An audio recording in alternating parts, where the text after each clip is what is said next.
Hello, everybody. Peter asked me, he gave me the pleasure of introducing Steve Russell. My name is Steve Edelman. Enjoying the conference, especially all the alcohol last night. That's why my voice is sort of froggy. So without using any precious time, Steve Russell and his partner Ed Damiano have really been one of the premier groups in developing the bionic pancreas. A lot of people call it the artificial pancreas, but I kind of like the bionic pancreas. And just something about Steve, he lived in many cities all over the United States. His dad was an M.D. Ph.D., went to school in California, went to school in Nebraska, went to school, trained in, did some of his faculty training in San Antonio. But Steve has done his training, primarily his endocrinology and diabetes training at the Mass General. He went to medical school at UT Southwestern and got into, there is diabetes in his family, mostly type 2, but he worked at the Mass General, and there's a very well-known research doctor named David Nathan, who I've worked with, and he got into diabetes, and then went up to meet Ed and said, hey, you know, you've been doing all these animal studies on diabetes, let's do it in humans. And to make a long story short, they've developed a very unique and very rapid development program for the bionic pancreas, taking, as you'll hear in a second, continuous glucose monitors, sophisticated computer algorithms, insulin pumps, glucagon pumps, and inpatient, outpatient CAM studies. So I have to say that I've been kind of skeptical on how fast this could advance based on the way we give ourselves insulin, but Steve and Ed have proven me wrong, and I love being wrong on this topic. So Steve comes all the way out from Boston to speak to us, and I think we all know what a hassle it is to travel, and so Steve, thank you very much.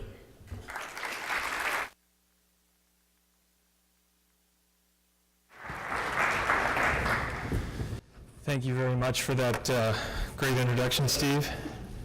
Oh, this thing on. I really appreciate being here. This is a different sort of a conference than ones I usually go to. It's been a lot of fun for me. I went running yesterday morning, and I'm still not recovered from that. I tried to recover a little bit this morning with Tai Chi, and it helped. So I've had a really good time, and I've learned a lot from people who are really pushing the limits of how to manage diabetes in the context of extreme athletic endeavors. So it's great for me to learn that, because I'm a weekend warrior on my own. I'm going to talk to you today about our bionic pancreas research that I've been doing with my team at Mass General and in collaboration with Ed Damiano's team at Boston University. And my talk is entitled "A Bionic Pancreas in the Wild," and that refers to what I talked about in the last part of my talk, which is our studies where we've gone into the outpatient setting, less controlled setting, and we're really putting these systems to the test. So you all know the problem that we're trying to deal with here, which is that people with diabetes walk a tightrope between high blood sugars, which have negative consequences in the long run, and low blood sugars, which can have negative consequences right now. It's a very difficult thing to manage. It takes a tremendous amount of time and attention to manage that, and in part because of the unique nature of diabetes, it's a disease that is really managed by the patient themselves, and the physician really can only act as a coach, make suggestions, but it really is tremendously life-changing for people who have type 1 diabetes. And I've started collecting a series of these tattoos that I see people having. I think part of it is so that you know that somebody will know you have type 1 diabetes if you're found down. But I think another part of it is sort of like the reason my brother-in-law got a tattoo coming back from Afghanistan. It was like, you know, I'm here, I'm surviving this. The difference is you don't get shore leave from diabetes, at least not yet.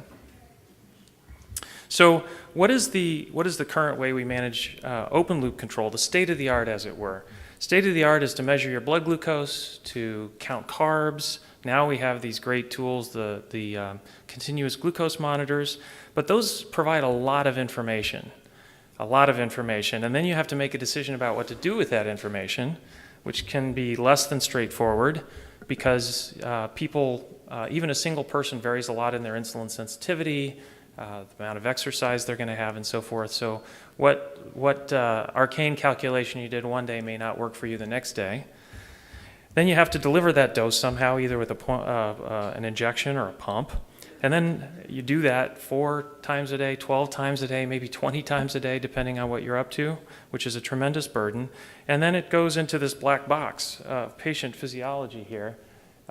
Sort of like, you've probably seen those cartoons where there's a lot of equations, and it says, and then a miracle happens, and you have E equals MC squared. I sometimes think diabetes is like that. It goes into this black box, and the best laid plans can rapidly go awry, and the blood glucose that comes out at the other side is not at all what you expected.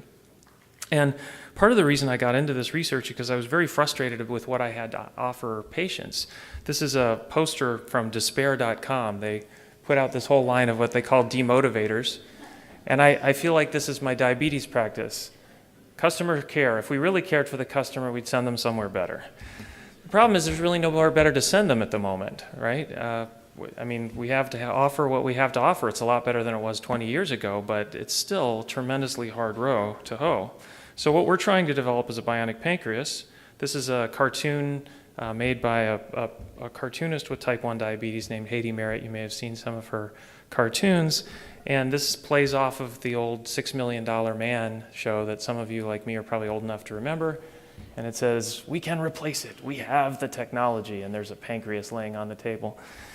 And what we're trying to replace it with is a fully automated closed loop system where we measure glucose with a continuous glucose monitor here, and that information is sent directly to a computer algorithm running on a computer of some kind, whether in our case right now it's an iPhone, but eventually a chip that will reside in the pump.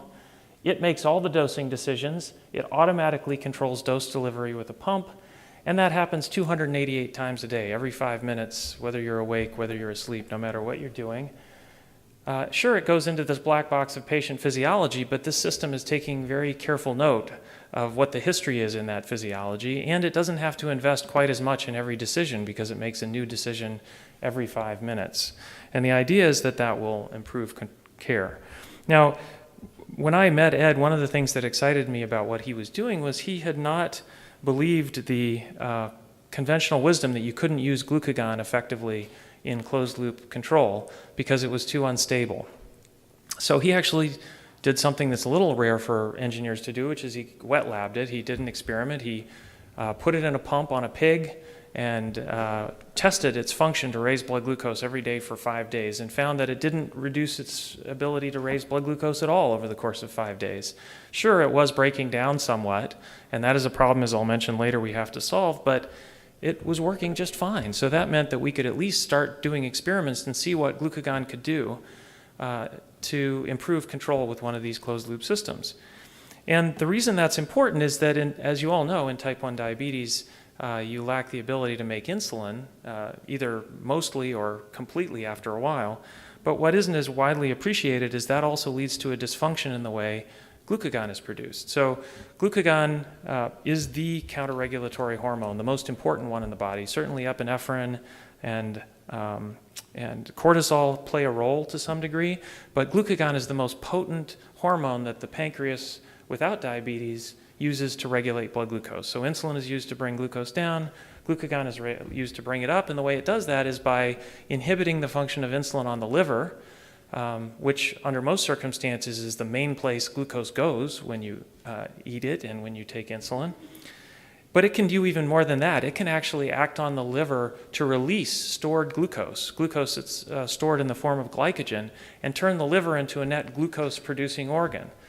So, and that can happen very, very fast. Glucagon works much faster than insulin, so within 5 minutes of taking it, you can be fighting the glucose-lowering effects of insulin on the liver, but also countering the glucose-lowering effects of glucose uptake into muscle by turning the liver into a glucose spigot.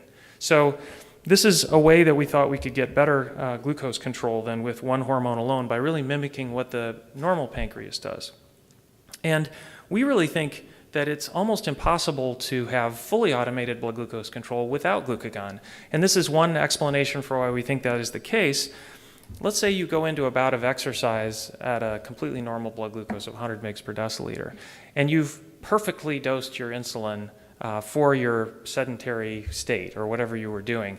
And then you start exercising. We've seen in our studies that your rate of glucose disposal can go up by more than 4-fold, almost immediately when you start exercising. So whatever insulin you dosed before and was right before is now wrong, but you can't take it back. It's already in the subcutaneous tissue and it's going to be absorbed for some time now. So if you can plan for your exercise, that's one thing, but if you all of a sudden had to run for a bus, unplanned exercise, there's no way to avoid running low in that circumstance without taking carbs unless you have glucagon to counter the effects of insulin.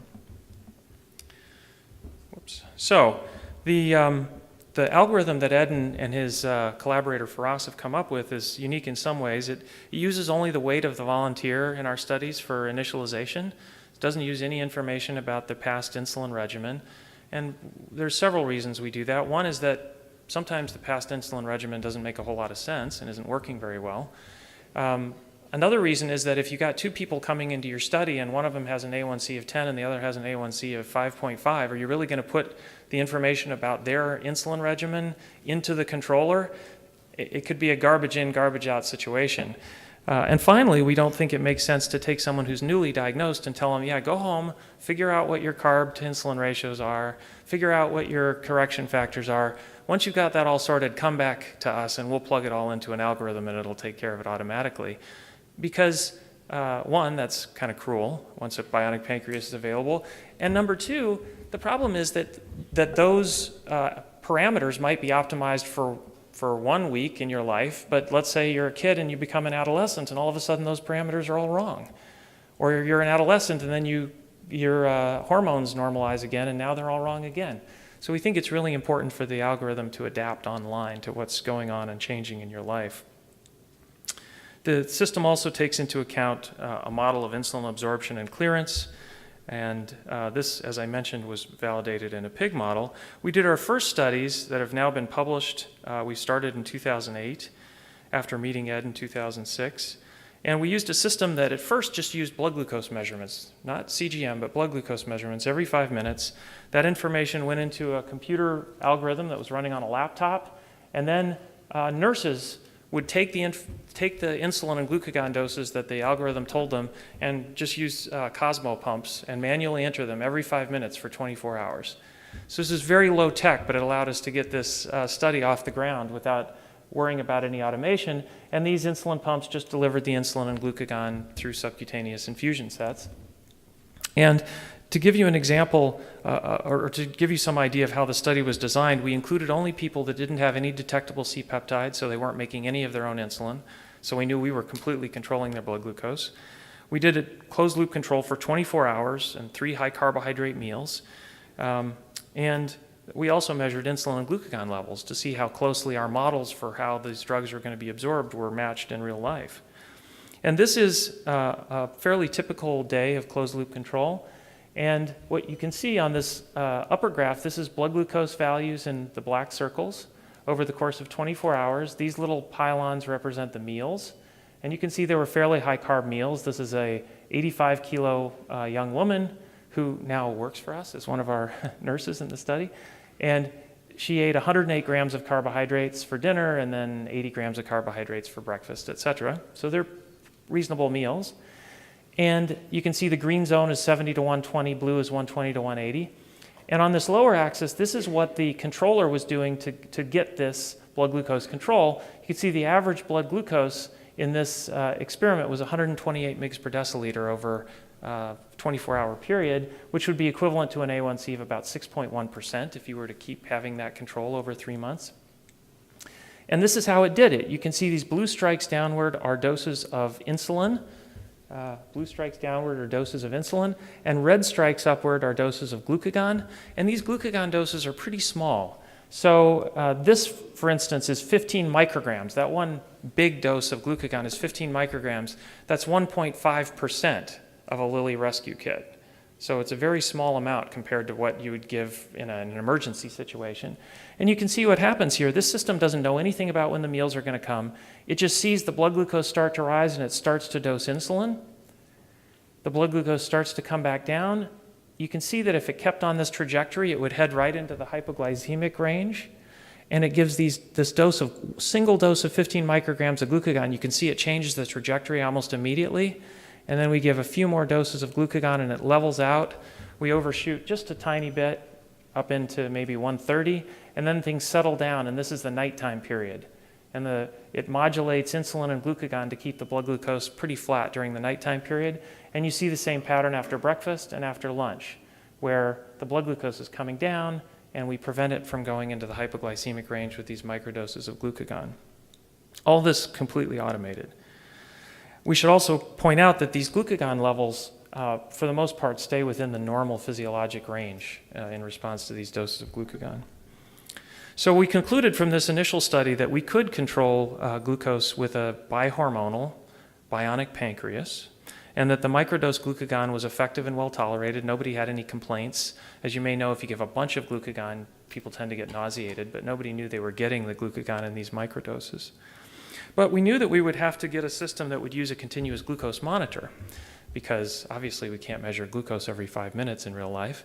And so during this study, we had every single one of the subjects wear all 3 of the continuous glucose monitors that were available at that time, 1, 2, 3, across their abdomen.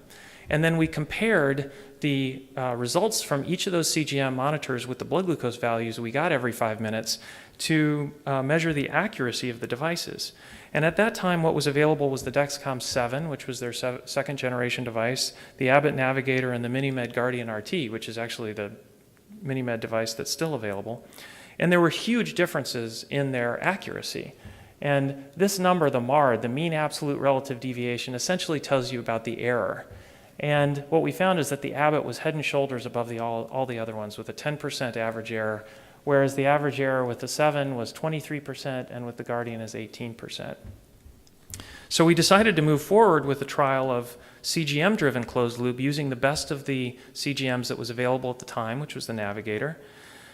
And we developed a portable, and I'll put that in quotes, system. You'll see what it looks like in a minute. It's on an IV pole. You can roll it around in a research center. It's not something you could wear. And we decided, because we were going to use CGM, and there's this little delay, a lag in picking up changes in blood glucose with the CGM, that we would announce the meals to the controller, and it would give a very small priming bolus of insulin right at the time they started to eat. It was intended to be significantly less than half of the insulin that would be required to manage the meal, but it was just to get a little bit on board to counter the fact that there was this delay in sensing the rise in blood glucose compared to if we were measuring blood glucose. And in this study, we did 48 hours of closed loop control with 6 meals, and we did a period of exercise. So this is what the system looked like. You can see it's a cow, a computer on wheels. It has the laptop. It has a little place where the Navigator receiver would click in, and then it would send information to the laptop via USB, and then that would send information to 2 PDMs. Insulet was very helpful in helping us build this system because they allowed us to control these PDMs automatically, which would then talk to 2 pods that people wore, one with insulin, one with glucagon. So the whole system ran automatically. Every 5 minutes, it would just go through this loop of measuring the blood glucose, or the CGM glucose rather, making a decision, dosing insulin or glucagon. And we also kept measuring blood glucose, although the system didn't know anything about it, for our outcomes. And this is a typical day of closed loop control, or typical 2 days rather, of closed loop control in that study. And I say typical because the average blood glucose during this particular 2-day period, this particular experiment, was 152, and that turned out to be almost exactly the average when you included all the subjects together. So an average blood glucose of 152 would be consistent with an A1C of just under 7%. And what's notable here is that was achieved with the lowest blood glucose was an 85. So we never got close to the hypoglycemic range, yet we were achieving very good mean blood glucose, which is pretty hard to do under normal circumstances, although some people amazingly manage it. And again, you can see the amount of insulin that's given down here in blue and the glucagon in red. And you can see that most of the insulin for each of these meals does come in automated form, but a little bit of insulin comes as each of these meal priming boluses, which in this case, they're purely weight-based. They were 2.65 units, and then the rest was handled automatically. Overall in this study, we got 68% of the time was in the 70 to 180 range, with less than 1% of the time less than 70 mg per deciliter. And overnight, we did even better. We had 93% of the time was in the 70 to 180 range, and less than 0.5% of the time in the hypoglycemic range.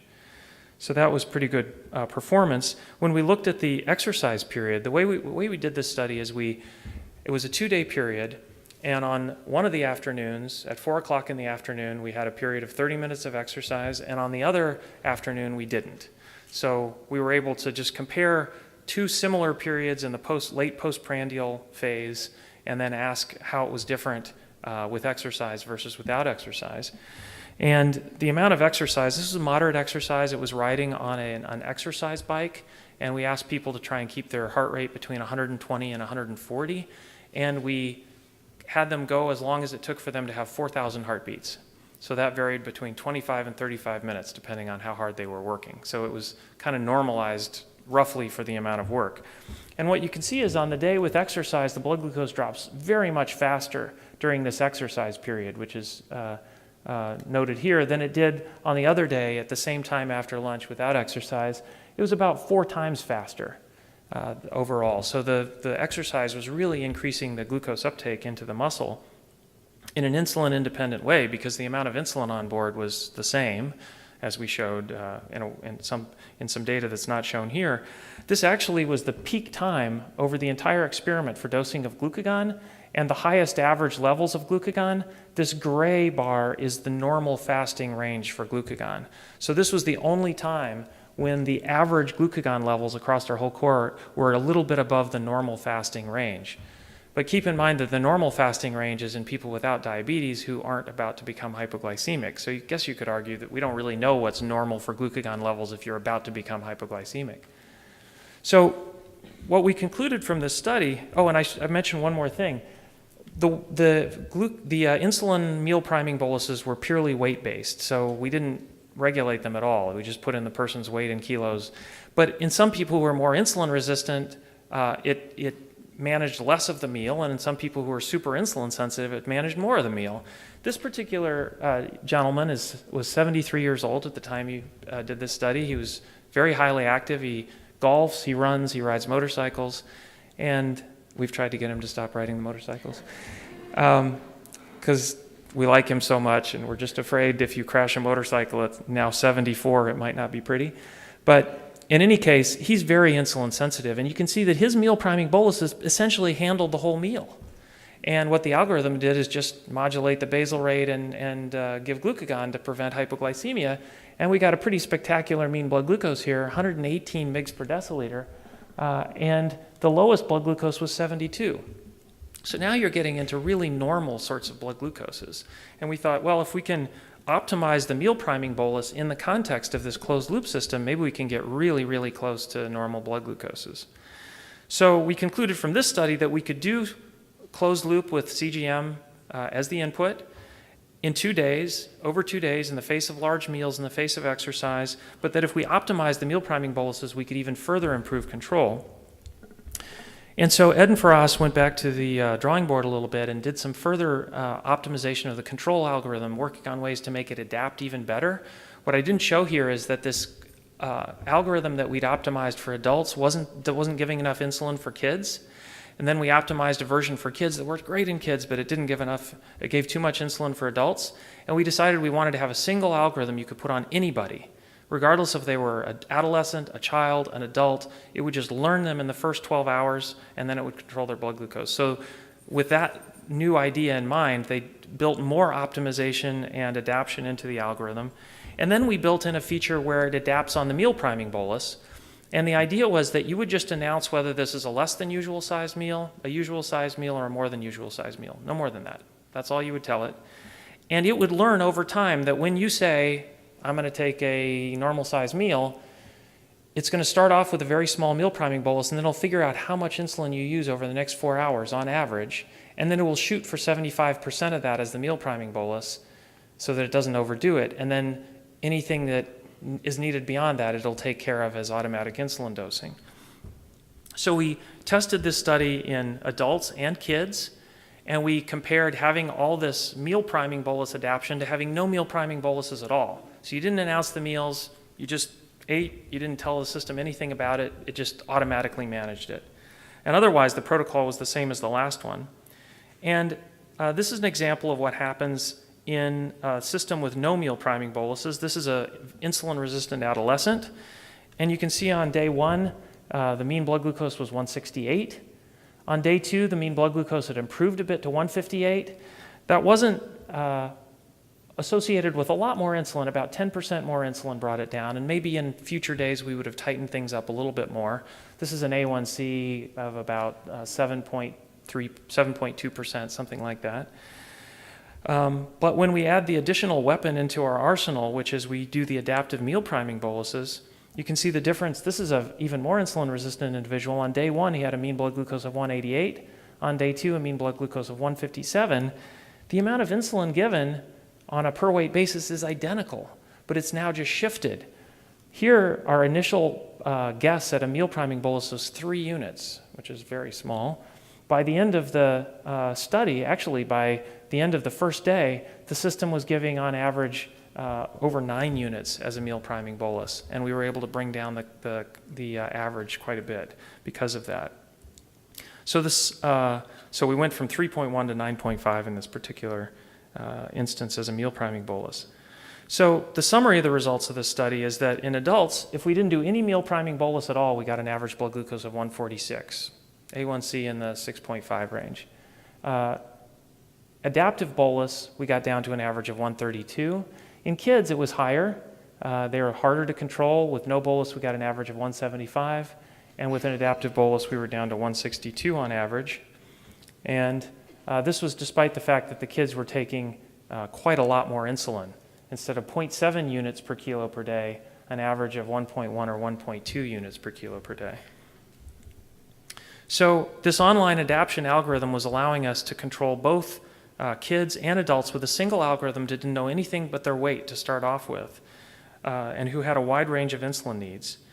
And a fully reactive system gave excellent control in adults. With kids, it looked like having an adaptive meal priming bolus would be a nice thing to have. But we also thought that in the future, when people are more active, we might get lower means than this. So in this study, we also had everybody wear all of the CGMs that were currently available, and now it was different CGMs. So we still had the Navigator. Unfortunately, this is no longer available in the US, as many of you will know. But we had a new one to test, which was the G4 Platinum, and when we first started doing this, this wasn't commercially available. And we also tested the MiniMed N-Lite, which is associated with their Veo system in Europe. And we had all 3 of these systems on every subject, and you can see that Dexcom improved dramatically. So now they had the best average error with the G4 Platinum, even beating out the Abbott Navigator. And the MiniMed N-Lite had improved modestly from about 20% to about 18% average error, about a 10% improvement, which is what they'll tell you. And so because we're not funded by any of these companies, we were able to just switch. So we went from using the Navigator to the G4 because it worked better. And my colleagues built this system to replace the cow. They replaced this system. So what this has is a iPhone 4S in a custom enclosure. If you were to turn it over, you would see the Dexcom G4 receiver. There's a little space here for a custom hardware interface board to take values from the G4 receiver and send them into the iPhone. The iPhone is running a custom app that essentially runs the control algorithm. Now, it turns out that these tandem T-Slim pumps all are built with Bluetooth low-energy radios in them that aren't turned on as of yet for the commercial version, but they were able to turn them on for us. And the iPhone 4S has Bluetooth LE, so the iPhone 4S simply controls these 2 pumps wirelessly, telling them to give either insulin or glucagon. And so thus we were able to build a portable system that we could use for outpatient studies. Now, we don't intend this to be the final system by any stretch of the imagination. I'll tell you more about that later. There's no reason it has to be any bigger than a tandem pump, maybe a bit of slightly thicker tandem pump in the future. But this is what we could build quickly to be able to move into our next studies and get approved through the FDA. So those studies are the Beacon Hill study. and the summer camp study. And now I'm happy to say that the summer camp study is completed. We finished it at the beginning of August. And the Beacon Hill, which we had paused a little bit to finish the summer camp study, is about half done. Let me tell you a little bit about how they work. So the Beacon Hill study is 20 volunteers, 21 years of age and older. During the usual care arm of it, they stay at home and manage their diabetes however they would manage it, but we have them wear a blinded Dexcom so we can get all the data and we have them write down all their blood glucoses.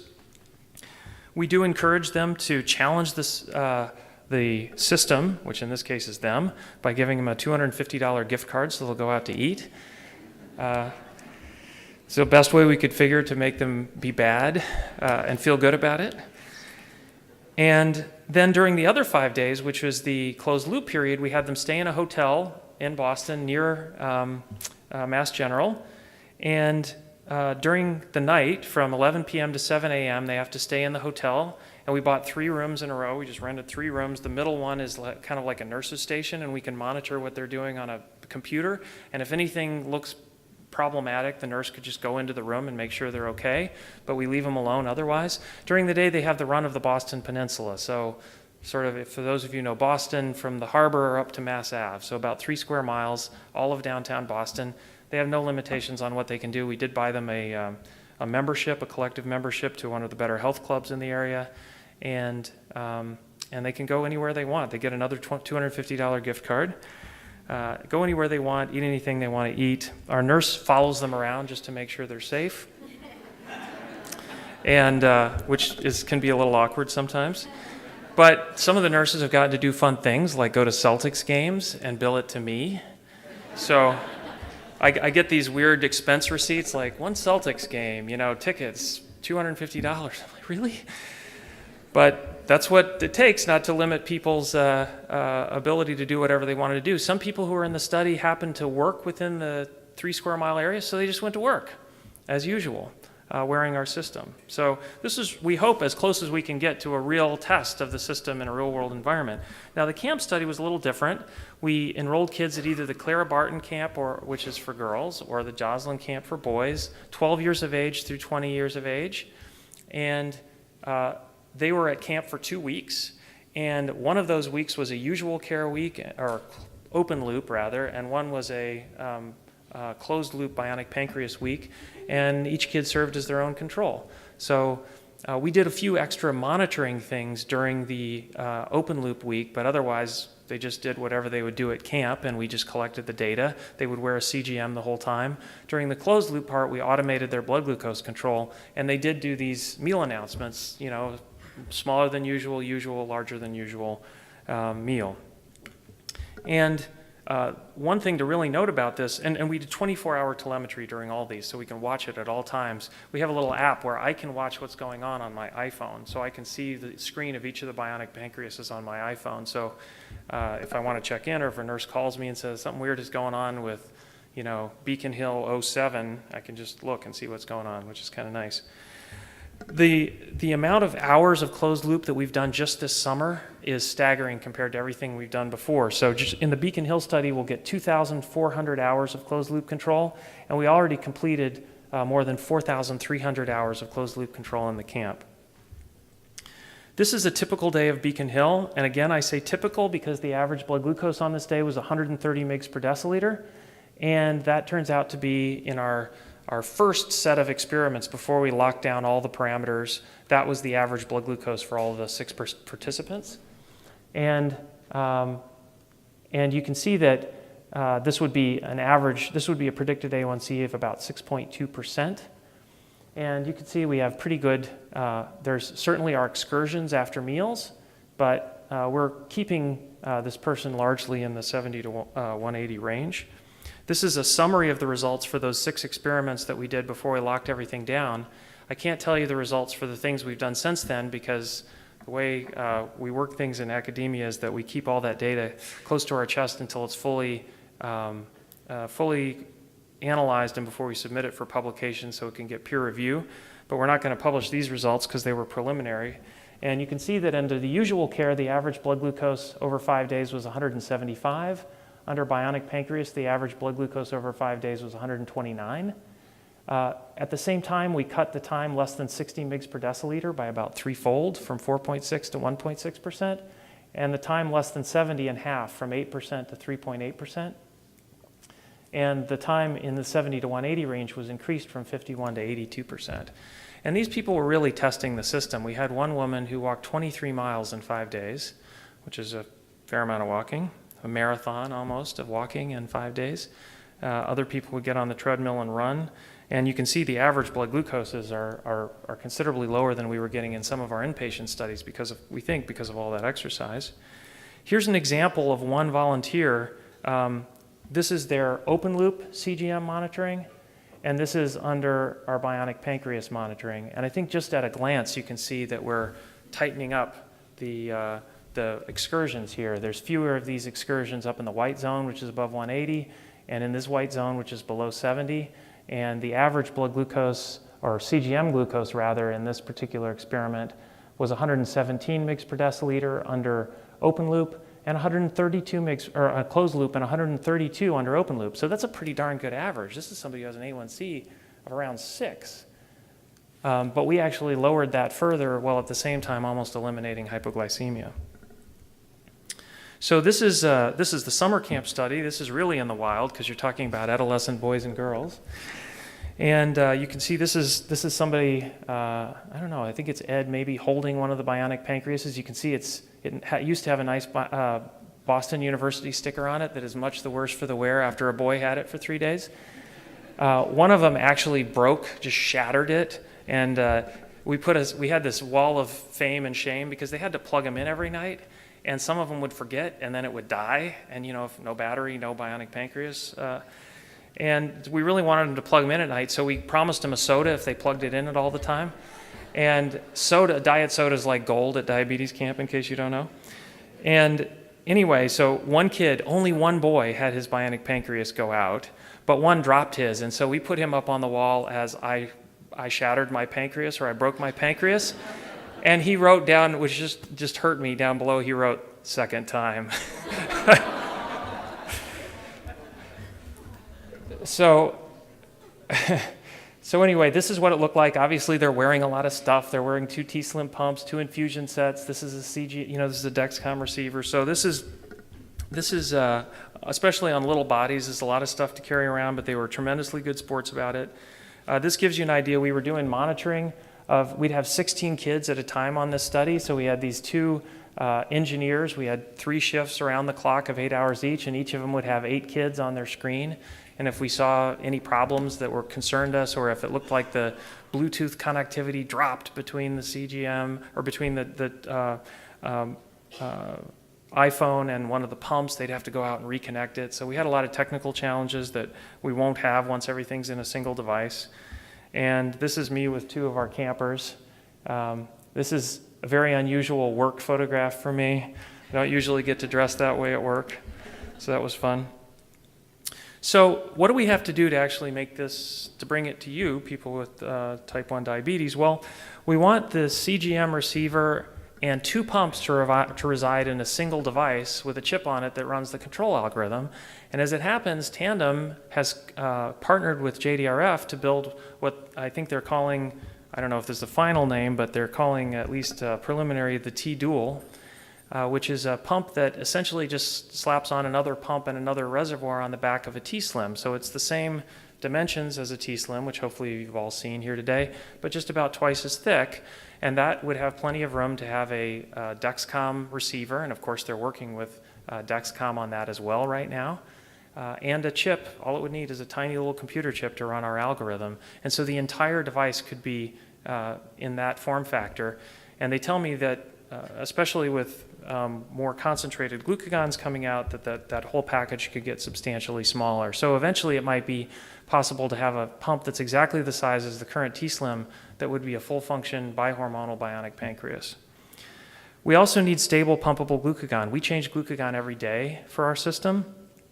And that's because it does break down over time. We know that it continues to work just fine, but the FDA isn't going to be happy with putting something into a pump that isn't at least 90% the same stuff at the end of however long it's approved for use. And right now, the current glucagon that we just reconstitute from a Lilly kit isn't that good. The good news is because of the work we've been doing and a few others have been doing in this area, there are at least 3 companies who have built stable glucagon formulations. One is Xeris in Austin, Biodel in Connecticut, and another one called Latitude just down the road here in San Diego. And they have all developed stable formulations of glucagon that would be suitable for pump use. And the final thing is calibrations are key here. Eventually, we envision you'd only be checking your blood glucose twice a day, and that's just to check the calibration on the pump or on the device. And those 2 calibrations better be right. So we are working to test different blood glucose meters. We call it our MGH meter shootout to try and figure out which meter we think is the best one to use going forward. So our goal here is to obviously take all the numbers out of diabetes. You just be choosing small, medium, large meal. Take most of the finger sticks out of diabetes and take a lot of the worry out of diabetes. This is an example of some data that we developed with the Xeris glucagon in pigs. And basically it shows that it's just as fast as the Lilly glucagon, and it is, so this is the speed of absorption, and this is the pharmacodynamics, how much it raises the blood glucose, and it's indistinguishable from fresh Lilly glucagon even after it's been aged for weeks. And they've shown now it's probably 10 months, or maybe even 11 months, but at the time I last checked with them, they had shown that their glucagon formulation was stable for 9 months at room temperature with agitation, like you'd have in a pump. And, bonus, it's 5 times as concentrated as Lilly glucagon, so the reservoir could be 5 times smaller. So that's part of why we think we could build a system that would be no bigger than the current pump. So what's the roadmap? We've almost done with Beacon Hill. We'll finish at the end of September. We're done with summer camp. We plan to do another one in even younger kids, 6 to 11 years old next summer. We are going to do a study we call the hospital staff study, where people will live at home. People who just happen to work at our hospital and have diabetes, they'll live at home. They'll work as usual. Because we can't have a risk of them driving when they're on a bionic pancreas, an experimental device, we're just going to have a car service, ferry them around anywhere they want to go. But other than that, we won't have any limitations on their activity. So if they want to go out salsa dancing, our guy, the car driver, is going to be standing around outside. But it'll allow us to get that much closer to truly hands-off. And we hope to then be starting what we call pivotal studies with a final commercial device, at least a Gen 1 commercial device in 2015. We expect those studies to take about a year, and then maybe the FDA would take 6 to 12 months to think about this. So if everything goes right, we could have something on the market in 2017. A lot of things have to go right for that to happen, but that's the goal we're shooting for. And if you don't set yourself ambitious goals, then things tend to slip. And so far, we've tended to hit our marks pretty well, so we're optimistic. This is a cartoon that appeared with Kelly Close's description of her experience participating in our study. And I don't know who did this cartoon actually, but I kind of like it. How to use a bihormonal bionic pancreas. Put it on, input weight, input carbs more or less or similar to a typical meal, and remember what life was like before diabetes. That's probably a little optimistic. You still have to calibrate the darn thing. You have to carry it around. This is not a cure. We would love to be put out of business by a cure, but we can't wait for something like that to happen because there's a lot of people who aren't getting blood glucose control like they should now, and we think we can do something about that. And we can also reduce the amount of work it takes, and we can reduce a lot of worry, and we can help a lot of parents with kids with diabetes sleep at night. So I'm going to answer those earlier tattoos with my own tattoo. This is from a Boston longshoreman. It's a traditional sailing tattoo. It says "Hold fast." The tradition was that if you put this on your knuckles, you wouldn't lose hold of the rigging in a blow and fall overboard. And so I guess our message is we're working as hard as we can, hold fast, and something better. I will be able to offer something better to my patients soon, and hopefully to all of you. And I'm just going to acknowledge, of course, Ed Damiano, who started this work because his own son developed type 1 diabetes. And Faraz El-Khatib, his close collaborator, they have built these control systems that we're testing, and the rest of his staff. And I now have a team of 13 people at MGH working on this, so it's turned into a kind of a big project, including 7 nurses and 2 nurse practitioners and research assistants. It takes a lot to get these studies going. We estimate it cost us about $1.2 million to do that 1-month summer camp study. So we spend a lot of time raising money, unfortunately, but that's what it takes.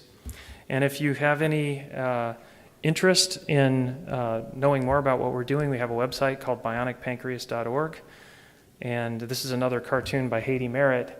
I think what she's trying to show is that she hopes that insulin pens and blood glucose meters will seem like ancient history, like on this Greek vase at some point in the future, and we're trying to make that happen. So thanks very much for your attention.